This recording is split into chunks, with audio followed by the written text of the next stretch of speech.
బాక్స్లు బద్దలవుతున్నాయి, బౌండరీలు దాటుతున్నాయి. పూర్తి వివరాలకు చదవండి రేపటి సాక్షి దినపత్రిక.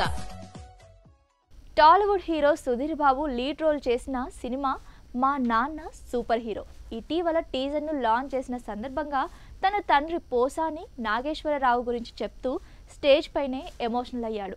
మా నాన్నపై నాకెంత ప్రేమ ఉన్నా సరే ఇంతవరకు ఐ లవ్ యూ చెప్పలేదు, హగ్ కూడా చేసుకోలేదు. లోపల ఎంత ప్రేమ ఉన్నా సరే బయటకు చూపించుకోలేను. ఇప్పటికీ ఎన్నోసార్లు వెళ్ళి ఆయన్ను హత్తుకోవాలనిపిస్తూ ఉంటుంది, కానీ ఆగిపోతుంటాను. అందుకే నా పిల్లల్ని హగ్ చేసుకుంటాను అంటూ ఎమోషనల్ అయ్యారు. నాన్న ఎప్పుడు ఎవరిపైనా కోప్పడరు, నాకేమో చిన్నదానికే కోపం వచ్చేస్తుంటుంది. చిన్నప్పుడు ఎక్కువగా గొడవలు పెట్టుకునేవాడిని.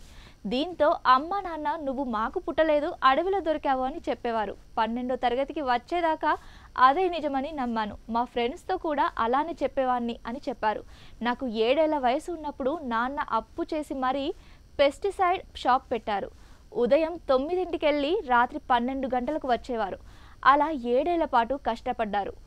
ఈరోజు ఇండియాలోనే పెద్ద డిస్ట్రిబ్యూటర్గా ఎదిగారు. ఆయన ఏం చేసినా మా సంతోషం కోసమే చేసేవారు. తను కష్టజీవి అని చెప్పుకొచ్చారు. నేను సినిమాలోకి వస్తానన్నప్పుడు తన గుండె పగిలినంత పనైంది.